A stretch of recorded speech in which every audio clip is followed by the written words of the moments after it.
Hello, everyone, and welcome into the Gillcast, the 1 week of the year. We do it live. It's Cash Game Week. It's a national holiday here on the program. I'm Davis Maddock, of course, joined by Sammy Reed and Nate Noling. But as always, in the final regular season week of the year, the Cash Game King, Peter Overzet. You're here, bud. Hear ye, hear ye. Yeah, I mean, maybe gonna have to do a second run of these hoodies that say "Cash Game Peasant" on it after this week. But it's really about the friends you make along the way, right? Well, and as you know, you can't lose more than 50%. So as long as you keep martingaling your entries, then we'll be good. You just got to play. You got to play Showdown Cash for Chargers Raiders tonight. 2 kickers, 2 defenses, and Peyton Barber and Justin Jackson get it done. No problem. What would it be? How many people you think are galbraying the full kneel down lineup tonight? I'm not gonna lie. I just went and opened up the $33 single entry, and I was like, "Do I hate myself enough to go 2 kickers, 2 defenses, and the backup quarterbacks just to do it?" Because if you think about it, obviously the margins would be the quarterbacks would get negative rushing yards, right? Yeah. So you'd have to play guys who literally would get 0 to have, because the nut lineup for the kneel down game would be just the 2 defenses. But I didn't end up doing it. It's probably marginally plus EV to put that lineup in the $100,000 to first contest or whatever, though. Coward. It'd be like a 3,000 way dupe if that hits. I mean, yeah. So guys, we're here. The Gillcast did take down the Tilt Space, which everyone, if you have not listened to that yet, you can go back and recap that. What a sweat! It got sweaty for a little bit until Cooper Kupp. If had Cooper Kupp not gone full Cooper Kupp, we would have been up like 8 points going into overtime, and that would have not been very fun. The thing about Cooper Kupp, though, is that he always goes Cooper Kupp. Like, he failed in like 0 games this entire season. He's so good. Yeah. No. All right. So let's open up the 4-man whirling dervish. He laid Sammy. You laid the pipe down. You played Taysom Hill, David Montgomery, Donta Foreman, Cooper Kupp, Justin Jefferson, Marvin Jones, Tyler Kroft, Patrick Taylor, which was just the team that we played in the contest against. That's right. So not only did I win us $1,000, but also you guys all tasted my ass in a week. It's just so good. Like, this is amazing. I'm so glad we're finishing things up like this. Yeah. And then Nate, you are going to finish second. You played Huntley instead of Taysom, which did not end up mattering. Fish. Montgomery, Foreman, Taylor, Kupp, Jefferson, Allen Robinson instead of Marvin Jones. Cole Kmet instead of Tyler Kroft. So anonymous, I forgot his name in the Browns defense.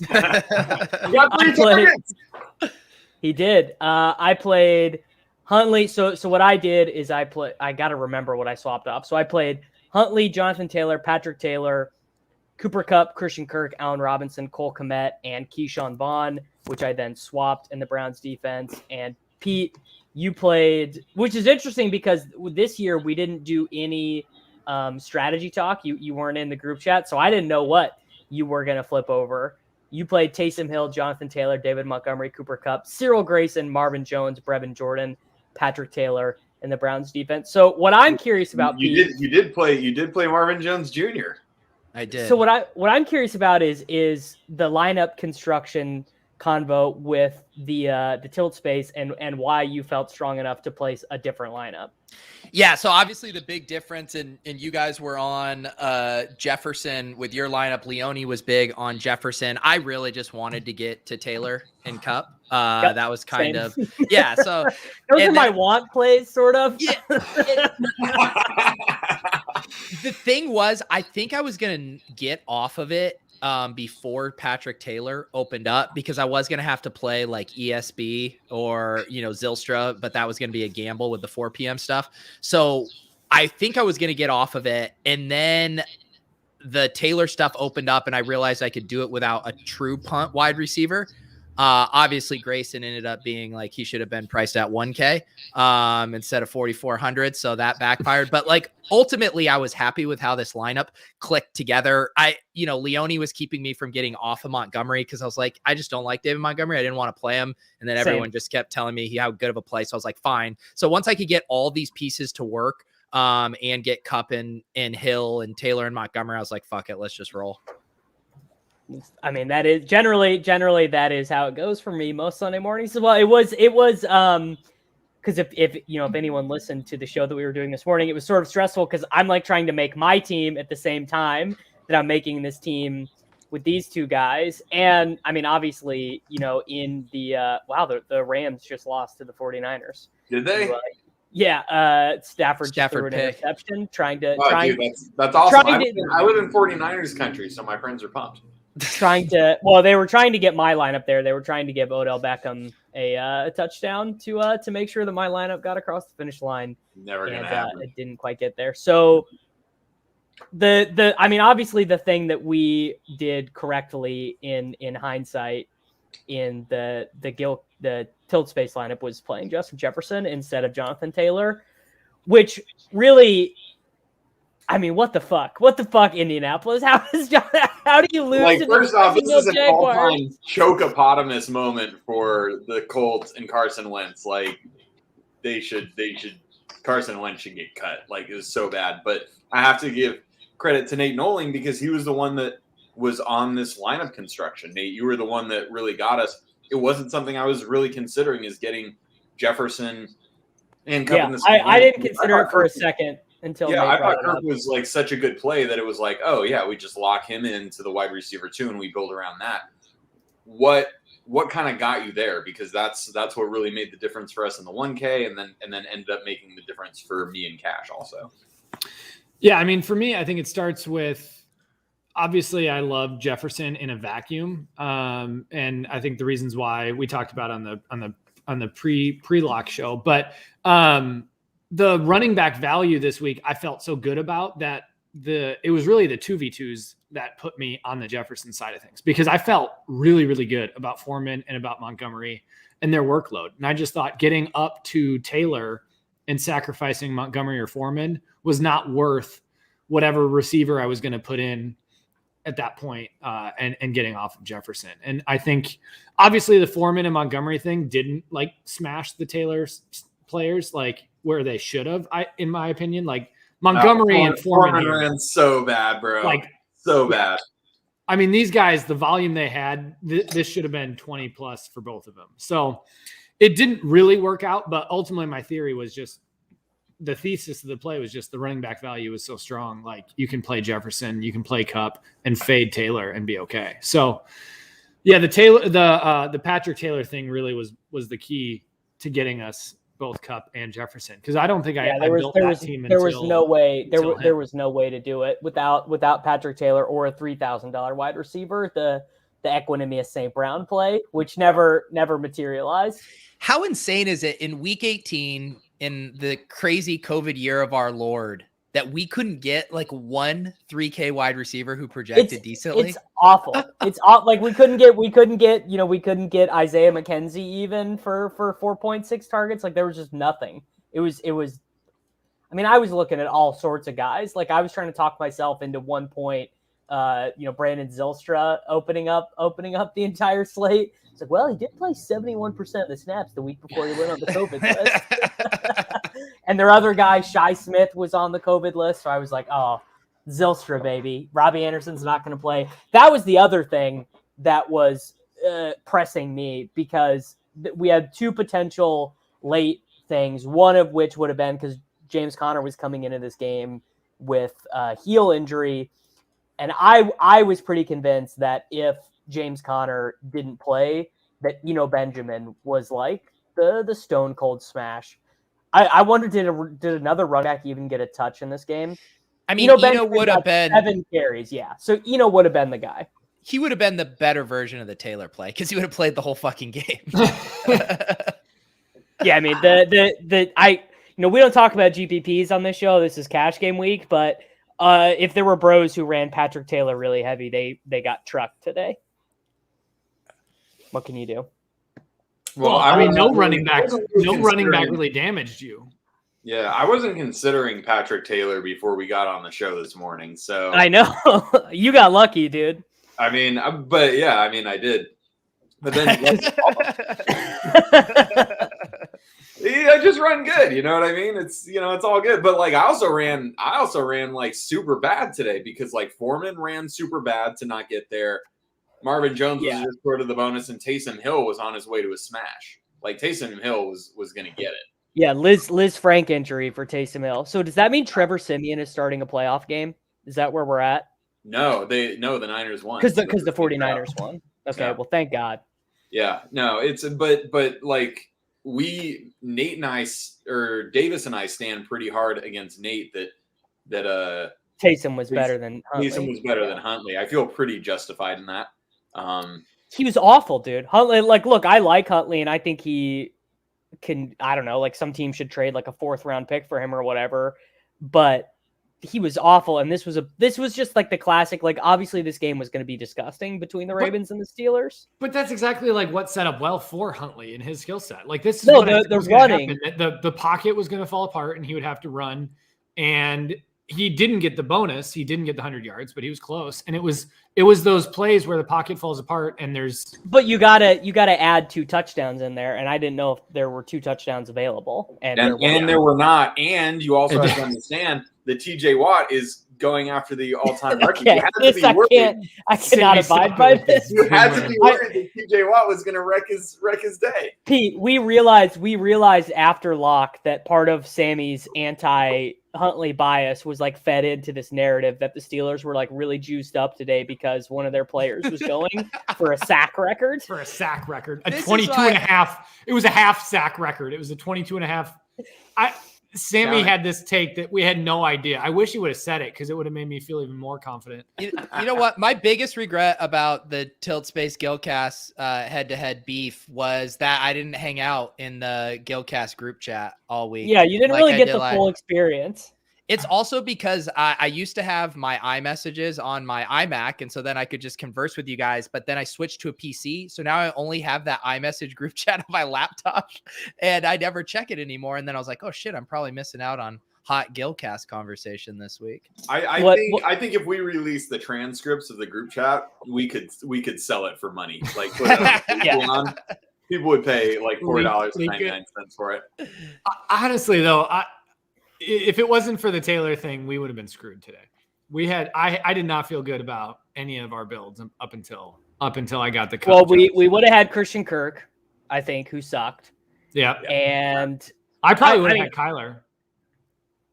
No, dude, I think we would have played Tyler Kroft. I seriously think when we would have got on the Zoom call, I think we would have been like, let's play Tyler Kroft and let's play Keyshawn Vaughn, and and we probably would have played Jonathan Taylor. I was not playing Keyshawn Vaughn. I wasn't playing Vaughn either. You guys are fish, bro. You're a fish. Maybe would have played Michelle. I mean, or Connor. I don't know. I would not have played Vaughn. Vaughn was like the maybe 5th or 6th running back for me. It was really hard to parse out all the 6K running backs. Michelle, Singletary, Connor, Foreman. I guess Demont was like a step above that, but like I thought it was pretty hard to figure out which of those guys we were going to play. All right, take us into the lab. Take us into the lab, Pete. What was the tilt space lineup construction? Yeah, we need to know. We need to know because we didn't get to see behind the curtain. Yeah, so I mean, I basically knew I was going to be playing JT in mine, and so then when Leone was pounding the table for Jefferson, I was like, and I got the thesis of it. It made complete sense with the value at running back. I mean, you can't go into cash game week and not just play the best plays. I mean, isn't that what you're supposed to do? Well, it is, but you're also supposed to play the most value. You know what I mean? You got to understand the landscape of the slate. You got to feel out where the pockets of value are. And trust me, Sammy, I had sorted for value on like 16 different sites, and it was just Cyril Grayson, Cyril Grayson.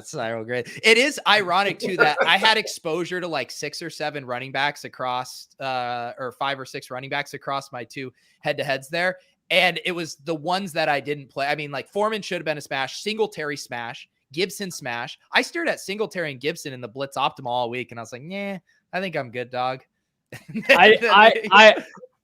I didn't want to play Singletary. His last touchdown is what ended up giving me the blade.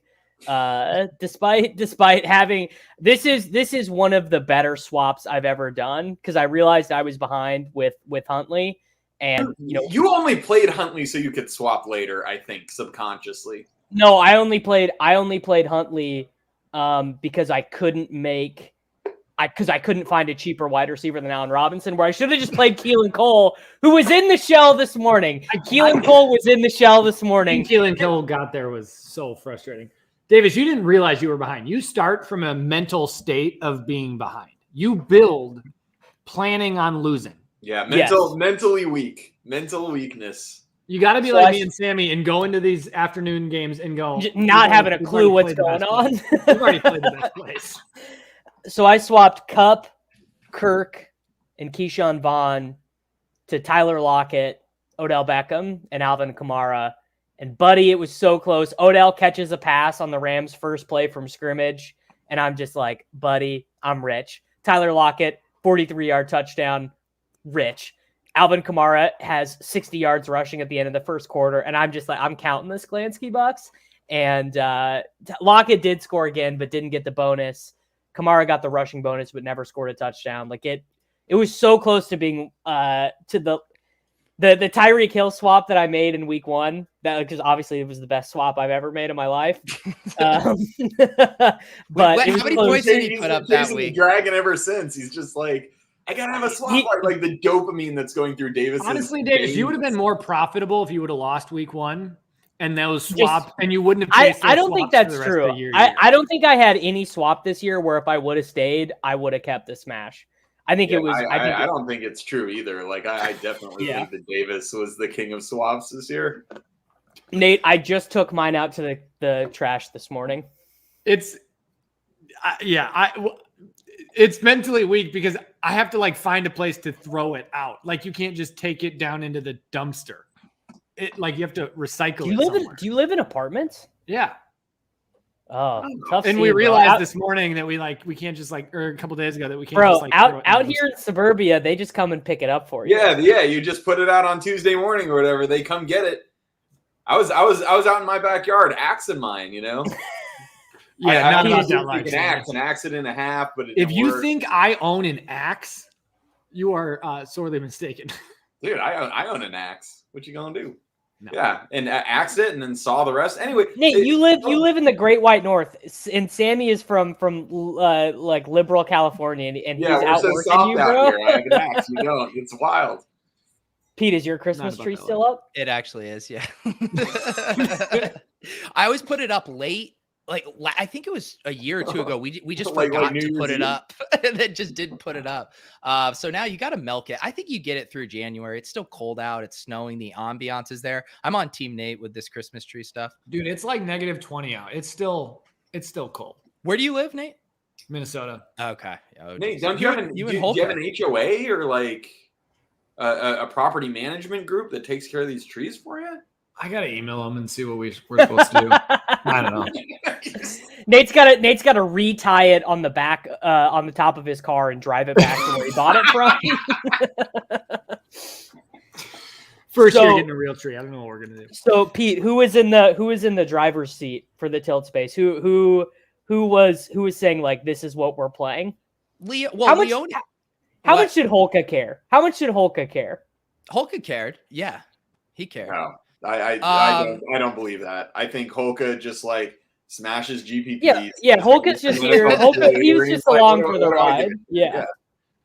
No, Holka cared, and I mean the main thing was really just debating. Like I really wanted to, like I had floated getting off of Montgomery for Foreman. Just because I was like, I don't want to pay $6,800 for David Montgomery and Leone. I said, am I a fish for not wanting to play Montgomery? We had the same conversation. Yes. I didn't want to play David Montgomery either. It seems like you and me were in lockstep this week, Davis, and that was not the right side of history.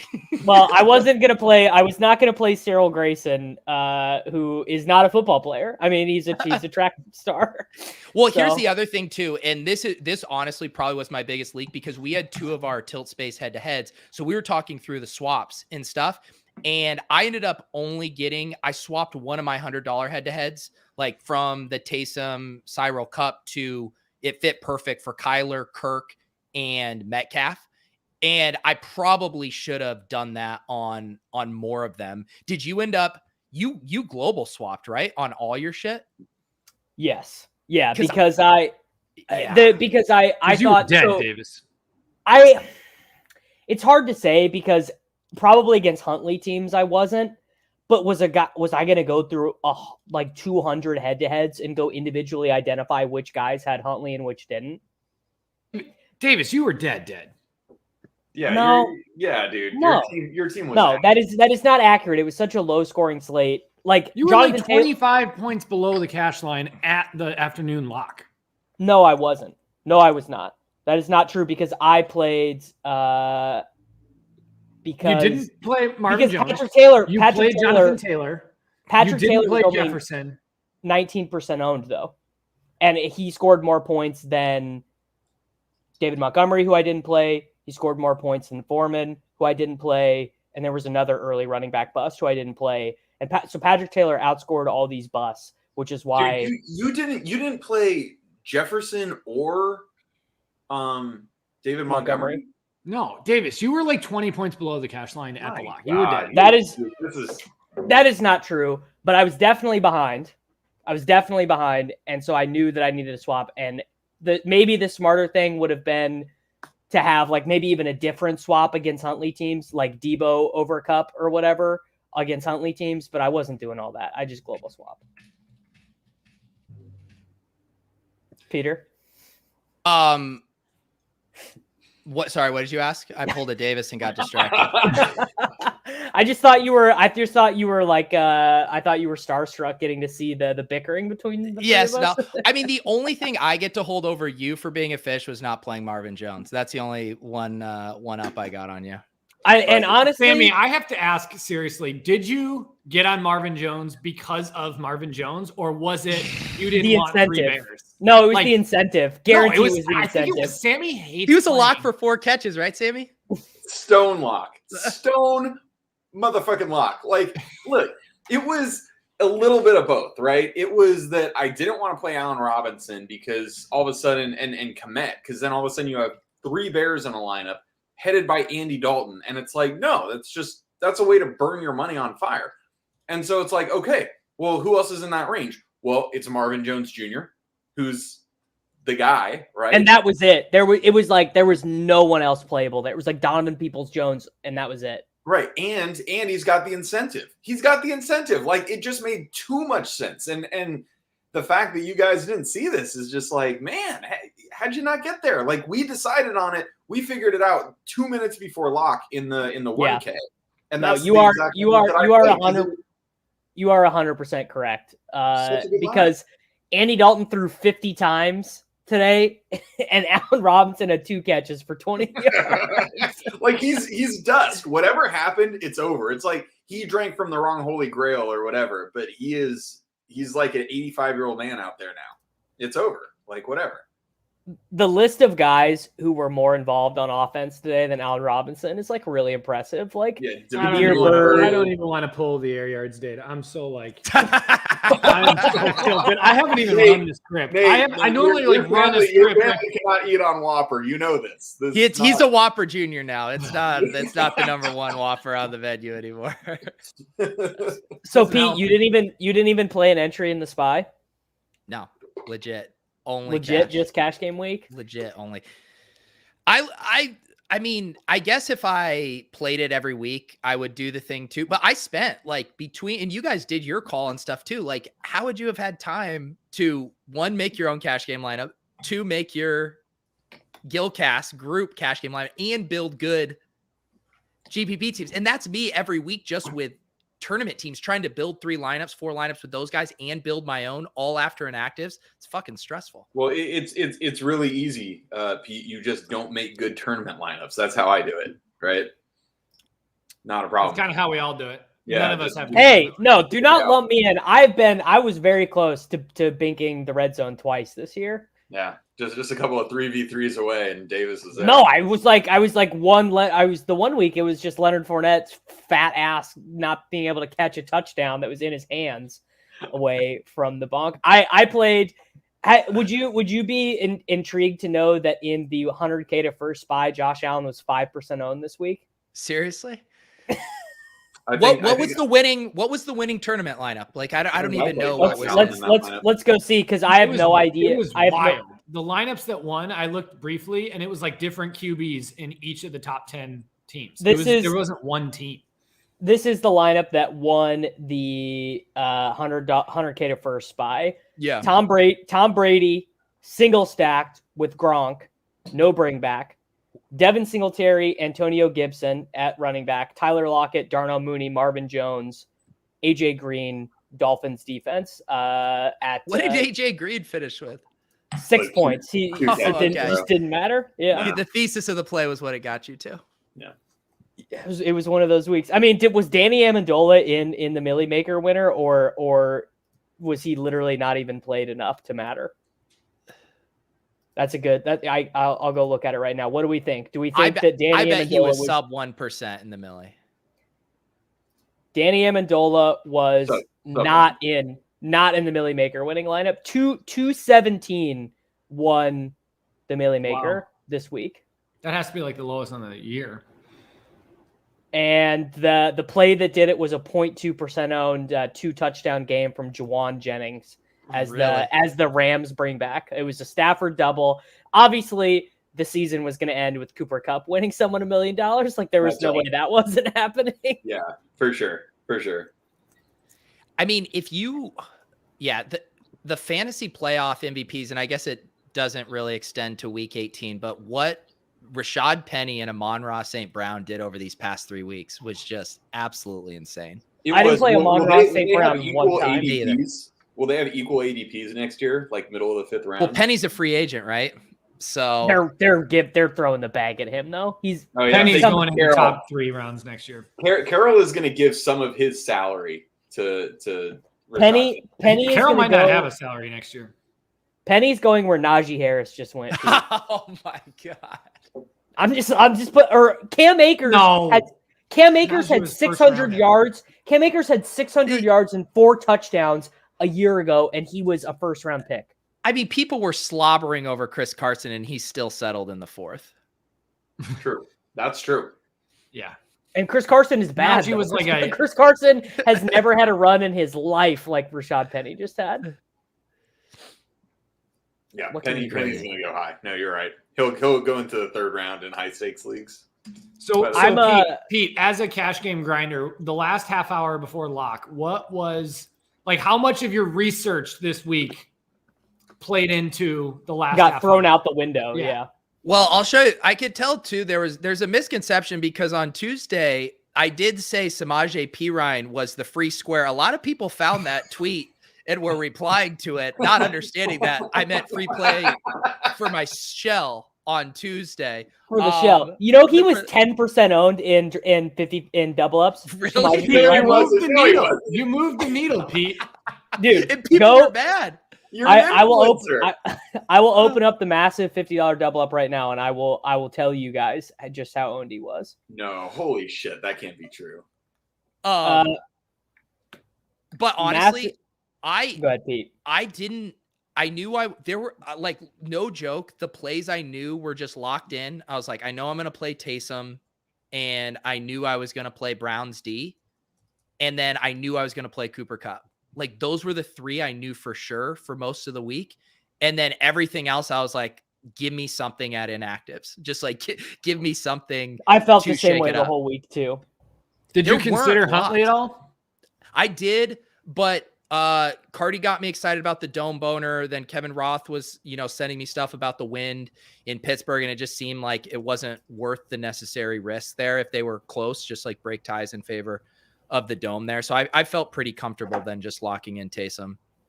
I had said with Leone when we were building, if that, what was it, $400 difference, if that really was needed, $500, that I would be fine coming off of it. But I really wanted Taysom. Yeah, I felt the exact same way. Samaje Perine in the massive $25 double up was 9 0.7% owned, more than Keyshawn Vaughn, more than Antonio Gibson, more than Sony Michel, more than Alvin Kamara, more than Rashad Penny. Buddy, there is still an edge. Pete, you got to get in these cash game streets, man. The rake got paid, one by me, and then by everyone else who played Samaj P. Ryan. Well, the thing is everyone, what was it last year? Was it week 16 or week 17 when Mixon sat and Samaje just smashed? Yeah. And Gio still got work, or not Travion Williams. Yeah. It was Evans who had, or no, you're right. Gio had a good game last year. They both smashed, and Pirine was, but I said that on the Swolecast. I said Pirine's like part of their team. They don't want to use him in this game.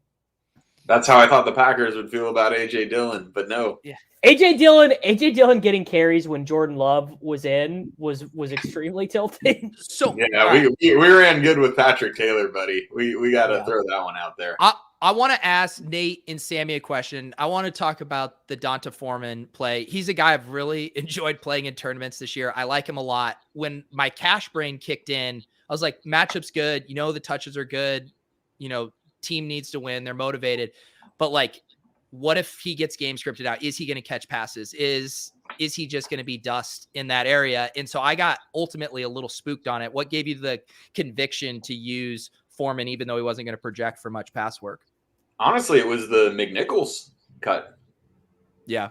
Like that made me feel really confident because, they'd been using McNichols some, and he'd been getting work. And all of a sudden it was like, okay, I realize in any spot you have the risk of getting game scripted out, right? Favorites lose, especially like division on the road. But at the end of the day, like Tennessee is an extremely well-coached team. I thought they were going to come in and they were going to bring it and they would be ahead most of the game. And, Foreman has just really been a beast. And I just, I felt good that he'd get 20 carries in this game.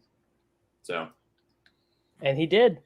Yeah, same. I actually thought Hilliard worked in more than I expected. Like looking back on it, I probably was overconfident at lock from what I should have been. Like I don't think the McNichols thing actually moved the needle as much as I thought it did. Like looking back, I was probably overconfident in Foreman because Hilliard still had plenty of. I didn't pull the data, but Hilliard was. Hilliard got worked in more than Le'Veon Bell, who you guys were so fucking worried about with Keyshawn Vaughn. Le'Veon Bell got a touchdown, bro. He got 4 touches. How many did Keyshawn Vaughn get? 14. I wasn't playing Keyshawn Vaughn here. Yeah. I mean, and I will say, when we started sweating earlier and watching Donta Foreman, I thought it was going to be the quickest coffin ever. I mean, Donta Foreman could have had 30. He literally walked into the end zone. He literally walked into the freaking end zone. And because of defensive lineman who's in there blocking, I was so tilted. I literally cut away from red zone because I saw the touchdown. I was like, oh, he walked in. And Sammy hit called back. The absolute, like looking at his point total, you hit the absolute worst possible outcome if you run that game like that.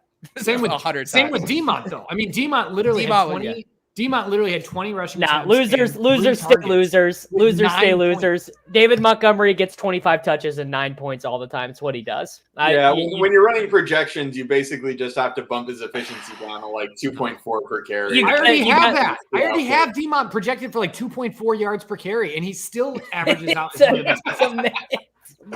Anything with DeMont is just like if he gets 5 yards on a run, like that's just cherry on top. He already is going to hit value based on the volume. This David Montgomery game log stuff is like the reverse of Rashad Penny. It's like he's going on this run of like all this work. He's got 20 carries for 72 yards, 22 carries for 64 yards, 21 for 45, 18 for 60, 21 for 90. His last 100-yard game came in week 4. I mean, he's so fat and slow.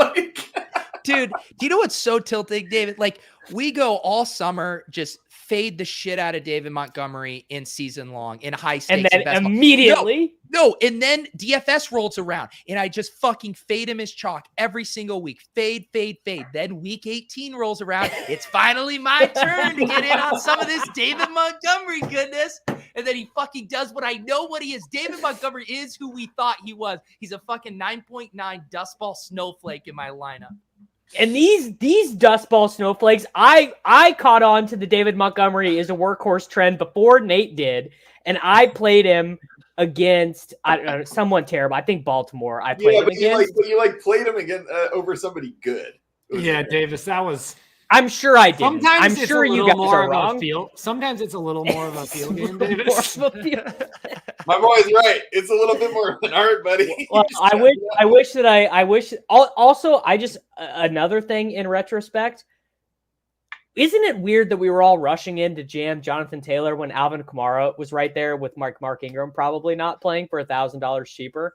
Is that something that we should have considered before it was late swap time? Is this Davis setting himself for his own victory lap chair? No, it didn't even work. It didn't even work. Isn't it something we all should have been considering, but only one of us did?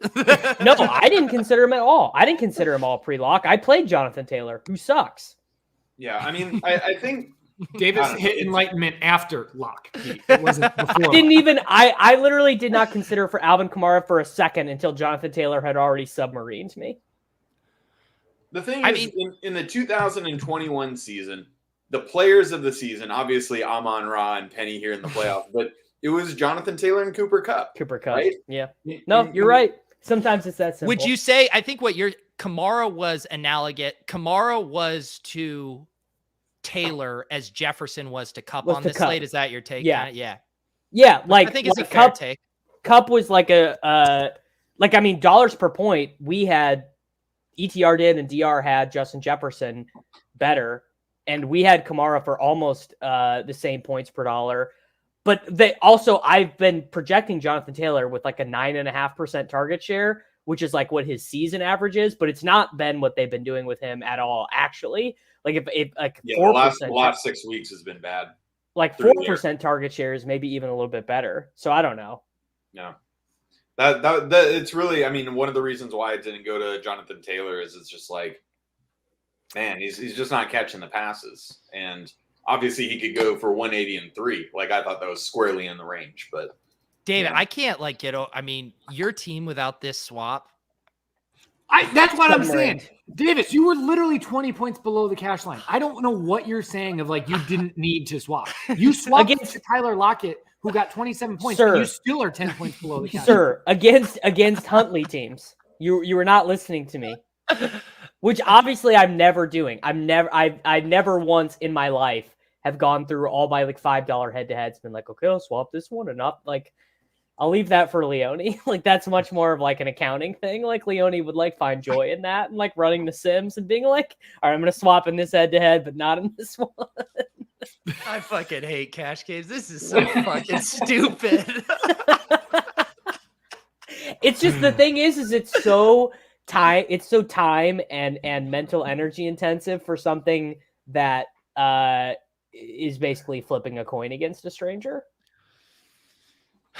You know, but at the end of the year, that 10% ROI, Pete, is so good. Yeah, when you run it through 18 weeks of little Sklansky bucks, Pete, at the end you end up with a whole bunch of money. It's great. The issue is it's 100% ROI for my opponents this week is what it appears to be. Pete, but here's the thing. I bet you didn't think of this until right now. This is you giving back to your community. You can market this as giving back to the people who support the Deposit Kingdom. 2021 was a tough year for your people, and you just wanted to start 2022 with a little bit of gifting.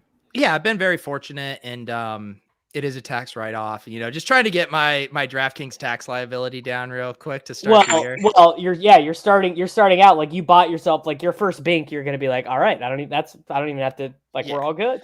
Exactly. So no, it is nice to give back to the community, and I appreciate them watching and being so active and stuff. And like the least I could do is give them some soft action in a head-to-head.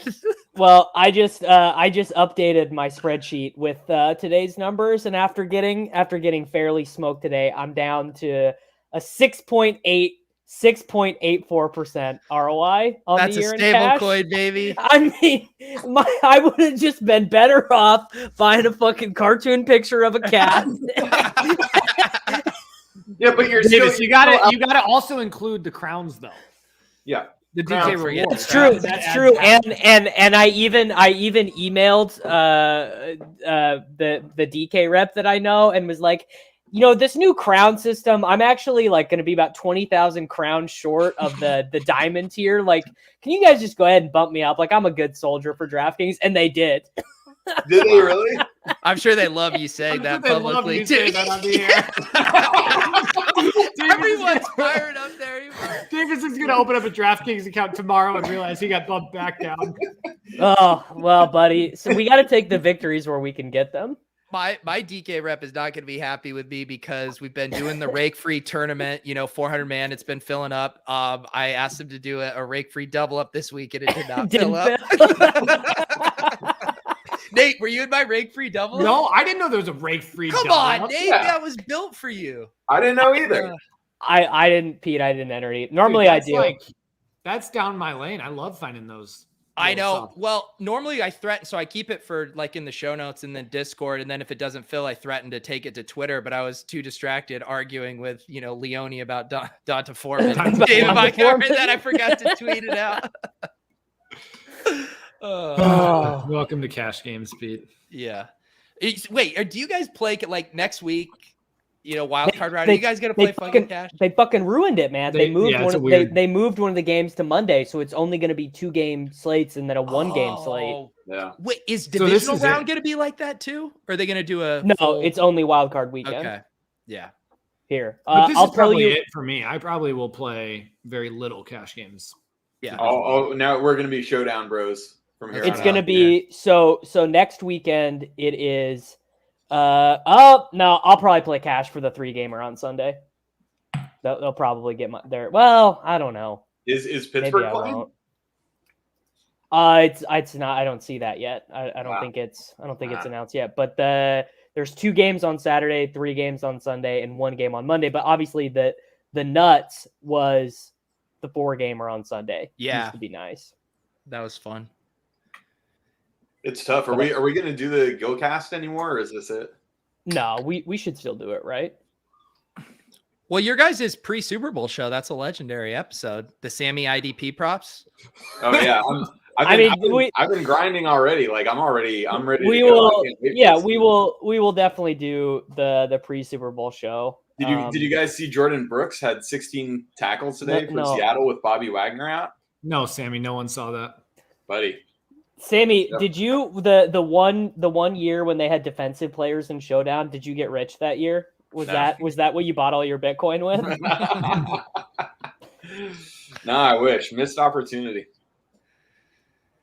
Peter, do you know that the only reason these 2 chuckleheads even bought crypto to begin with is because they're friends with me? I mean, and now Nate is like the biggest in our private chat. Nate is like the biggest BTC maxi in the world. Like Nate is basically Pierre Rochard. I was gonna say, do you only eat steak? Yes. Dude. You think you're joking, but like Nate is that guy. No, Nate's into privacy coins, bro. I do have some privacy coins, but yeah, I'm a carnivore. I'm full on. Tell me what you think about NFTs, Nate. I have some top shots, but got Nate in the top shot. That is the BTC maxi of NFTs right there. Dude, the Top Shot haters are furious. It just continues to be. They just continue to build on top of the system. A Tyler Hero that I listed like a year ago finally sold today. Dude, a rising star Tyler Hero. Business is booming, buddy. Business is booming. I haven't checked. I need Zion Williamson to get unfat. So Zion Williamson needs to get into Bitcoin and go on that carnivore diet. Yeah.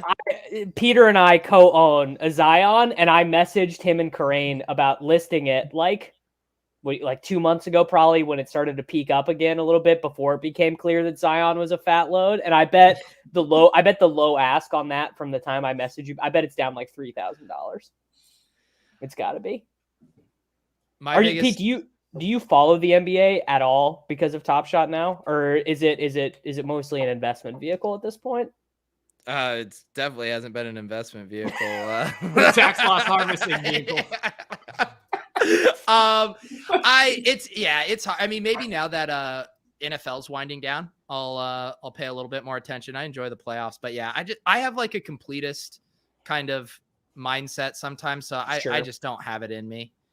I think I would legit play NBA DFS if they had No, a single lock no. with no late wouldn't. swap. Dude, No, you if wouldn't. you think NFL cash games? No, you didn't hear me. You didn't hear my caveat. If there wasn't late swap, if everyone had a universal lock, it literally would be unplayable this year. what do you mean? It like because- if you think COVID and stuff is bad in the NFL, it is like beyond unbelievable. No, like I know it is, but everyone's lineup would lock at the exact same time. But the amount of zeros you would lock in on a nightly basis. you would take. I mean, FanDuel used to do this like 4 seasons ago. FanDuel did this, and you dropped Everyone your got lowest. pissed off. Everyone got pissed off, but you dropped your lowest score. So if you took a 0, didn't matter. But our family time went through the roof. Our family We were smelling the roses. Well, Pete's buddy Aguiar. I wonder if he ever regrets that tweet. Probably not. He's too rich. He's too rich. I He guess doesn't too care. rich. He doesn't care. He's just eating. Did I tell you I sushi. bumped into him when I was in New York? Yeah, is he a fan No. of the show? I don't think he was familiar with the show. I don't He think he was did. familiar. He didn't get the bit. No, he was living life though, man. He was having a great time. Well, I mean, do we want to get out of here? Are we good? Yeah, dude, we're not going to talk about our tournament lineups that Pete didn't play. Oh, sure. I mean, don't even I wanna just pull went. mine up. I just went through mine. I played a 5% on Josh Allen. He didn't do shit. Stephon Diggs got like 17 points. He didn't do shit. My heart wasn't in it. As Pete said, my heart was not. It was cash game week. How about this? Sammy meet Megan. Megan meet Sammy. Hey, Megan. How you doing? Jesus. Do you want to hang out? I mean, come on. Coming in so hot here. Jeez, we have guests on our channel. Yeah, they don't know what we're about. Hey, come on. This is how Sammy gets on all the alpha plays. This is how you ship the format. That's how you play. That sounds like someone who's salty they didn't play Marvin Jones Jr. in fantasy. Sorry, Megan. Sorry for the L this week. Yeah, No, sorry about Allen Robinson, Megan. That reminded me, I think people were posting in the chat last year, cash game week was the Marvin Jones explosion. Game. But we played LaVisca. We played Visca, and didn't Marv go for like, wasn't it 45 or something? I think I probably played Marvin. I probably played Marvin, and you fools probably played Visca. No, I think you lost in cash game week last year, Nate. I actually won in cash game week last year. Yeah, but eight for 180 and 2 for Marvin Jones last year in cash game week. Oh, buddy. Pull up the bankroll. I didn't even think about that. Like, But Pete LaVisca, do you remember he scored that bullshit touchdown? Yes. All of his touchdowns are bullshit, but it bounced off of someone's helmet and he caught it. The ultimate bailout. Put it on my highlight reel. Is it 3 career touchdowns that he has, or is it fewer? I think 3 sounds right because he's at 0 for the year. Yeah. No, he had 5 last year. Weirdly enough, 58 receptions last year, 58 this year, 0 touchdowns. Oh, so it's kind of a DJ Moore situation. Yeah. He's gonna be this year's Meikle, where he's so much cheaper than where he was last year that we talk ourselves into it, and then he burns us again. So then that goes then LaVisca will then be like 12th, 13th round this year. Yeah. And then he'll be 18th round next year. So in my experience, the move He's on the is Patterson trajectory. I hope so. The move is to skip the 12th, 13th round when he gives you nothing. Yeah. The move is to wait until next year where I'm going to be able to take McCall Hardman in the 18th round every time on Underdog. Easy game. Meikle Hardman in the 18th. I'm still sprinkling a little Meikle in my playoff best balls, you know. Why wouldn't you? I mean, if Marvin smashes every year in cash game week. Oh, wait, best ball ends a week early, right? Yeah. Ah, damn. It's a tough scene. What are you going to do? I also played a Josh Allen stack. I don't want to talk about it. Screw it. Yeah, Nate, what did we all do Josh Allen stacks? We all have loser Josh Allen? No, I had a better loser. I had Jimmy Garoppolo, Deebo Samuel, George Kittle stack with a Tyler Higbee bring back. Ooh, wow, so you're rich. That's actually kind of sexy. Garoppolo Jennings in there, and you're good. Well, I also because played Deebo threw one of the touchdowns, yeah. So he cucked his quarterback. Yeah, and Kittle put up Snowflake 6. Davis, do you have any 10 reception yards? Davis, you want to offer an apology to Russell Gage? I remember some slanderous tweets about him this offseason. Dude, Russell Gage has been. Yo, dude, remember the week? Was it just me that played him in cash when he got 0 targets? It was just me, right? It was just yes. It was just and like since that point, he's been like wide receiver 4. I mean, it's just so the thing about Russell Gage is Calvin Ridley's going to get traded or whatever. Russell Gage is going to be going like in like the 6th round of the underdog drafts next year, and I will just tell you all that you can enjoy that. I hope you guys have a great time. No. I mean, the 6th round of underdog next year is going to be like wide receiver 48, Sammy. He'll be like the Jarvis Landry price this year. Yep. And I'll have none of that. Who's really going to go? Jets. Give him a big fat contract. He can go play with Zach Wilson. He probably drops. He's probably like a 4th rounder, right? No, I'm saying like team. Who's he playing for next year? He's like 33 years old, so Calvin Ridley. That's a Rotoviz joke. No one even understands that joke, but he is actually kind of old. No, Calvin Ridley is just odd because he's so small. Like he's super skinny. Yeah, it's a weird archetype, like body archetype to be. He is going to be 28 though. That's but insane. nobody. I mean, no matter where he goes, like nobody will trust him not to dip out in the middle of the year anyway. So like his price will not be high. Yeah, he will. He will be cheap. Yeah. All right, who wins the Super Bowl, Sammy? Pittsburgh Steelers. Terrible take. Are you even happy that they made the playoffs? Does that even bring you joy? No, I'm not. I mean, okay. The last vestiges of my like fandom did like I felt something in my gut when as they were winning in his last game had a drive in overtime and converting 4th downs against the arch rival Baltimore Ravens in their house to put the Steelers in the playoffs. Like I definitely did feel something emotional there. I'll be honest. So he's gonna listen to a Mike Tomlin press conference as he goes to sleep tonight? I can't wait. Yeah, I'm gonna inject it into my veins. Like Nate, you really think it's the Bills over the Chiefs? I do. I think the Bills I think the Bills like have actually figured something out, the way that they can just move the ball offensively, and I think their defense is strong enough. I think overall the Bills are the best team. You guys, it's the Tennessee Titans probably. It is not the freaking Tennessee Titans, Sammy. There's the no king way. is David Kitchen is not. Hear ye. Derrick Henry coming off the IR. The King is back and super well coached, and their defensive line is a complete beast. Like, and they have home field. Davis, you also know what's happening, and we're going to be talking about the FFPC playoff challenge coming up. But now that JT isn't available for the Boomers, I mean, Derrick Henry's going to be mega owned. Oh, you love to see it. And we're just gonna rake in a 9 for 182 and 1 from AJ Brown in a Titans close playoff loss.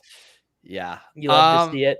I don't know. I kind of like the Packers. I think if I were to take a NFC team, so it's gonna be the Chiefs, guys. Like, what are we doing? Pending that Tyreek and Travis Kelce both got hurt on Saturday, so pending the Chiefs are beat, bro. What you all think. The Chiefs are like the Patriots, but if they had Patrick Mahomes, which is a pretty good team. I'm surprised nobody said Cowboys. If it's not the Bills, I think it's not the Cowboys. Let me put that on the record right now. They are going to go into Lambeau and get their asses whooped so bad it's going to be embarrassing for everyone involved. No, if it's not the Bills, it's the Cowboys. What if Zeke gets hurt and it's Super Bowl favorites, immediate Super Bowl favorites. There, if you guys follow Cowboy stats, he does this. I don't. Oh, I thought you meant in general, like the concept. Do you follow Cowboy stats? No, it's actually a good Twitter account. He has this thing. He tracks Zeke's negative EPA in the games that the Cowboys lose, and basically it's like almost universal that if Zeke just was on the sideline and wasn't given a single carry, the EPA would add up that the Cowboys should have won every game. Like it's just like, because every Zeke play is like close to negative 0.5 EPA. It's that bad. I believe it. Well, look forward to the drafts next year because he got his 1,000 yards. So he has that nice 1,000-yard looking stat. He's got 10 touchdowns. People are going to be like, hey, Zeke still gets it done. John Daigle's already writing his content for next offseason. Pete, let's get out of here, bud. Yeah. I appreciate you guys having me on the Gillcast, an annual tradition. Congratulations again. The better team won. You guys put out a great squad. And, you know, I have a long time. I have 365 days to kind of reevaluate my cash game shell. You know, I talked a lot about mental shell this week. I think my mental shell wasn't where it needed to be, guys. And, I got to work on that. Well, you know, our thoughts will be with you, and you know, next year we don't have to play. Maybe we'll find another podcast to play against. Maybe there's like another entity out there. That way you can get in the group chat. Maybe. Yeah, I know. I do. I mean, part of what made Cash Game Week so special is the camaraderie, and I do feel that I missed out on that, and that's on me, guys. I shouldn't have let that, you know, come between our group chat. Well, it's been a big year for you, Pete. You've grown a lot. You made a lot of connections, influenced a lot of people, and I understand you're spread pretty thin these days. So yeah. I should have gone into the group chat and influenced you guys to play Samaje Perine. Might have worked on me. That is a Davis play. Yeah, he went to the University of Oklahoma. If you've never seen the video of Samaje Perine getting engaged, he used a magician to propose to his girlfriend. It's a very good video. I highly recommend it. I did those Derek Carty DMs, you know, because I was DMing him because he came on my show on Friday.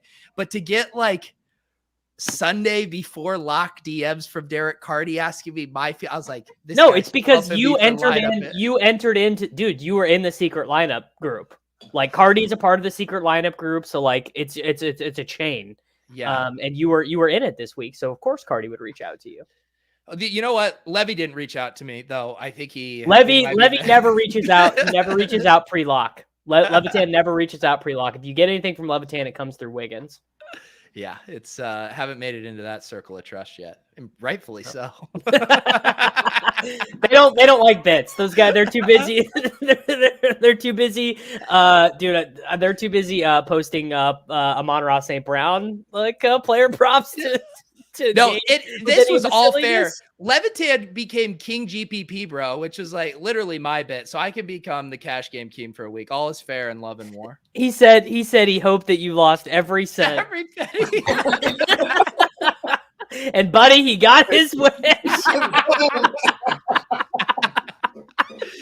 The funny thing is he wrote that tweet as if he doesn't remember me doing this entire bit last year, doing the same exact I'm sure he thing. doesn't. I guarantee he doesn't. I guarantee Levitan's awareness of your programming is such that he thought it was brand new. This year he couldn't escape it. All right, land the plane, Davis. All right, everyone, Gillcast, thanks for listening. We will maybe be back next week if we feel like it.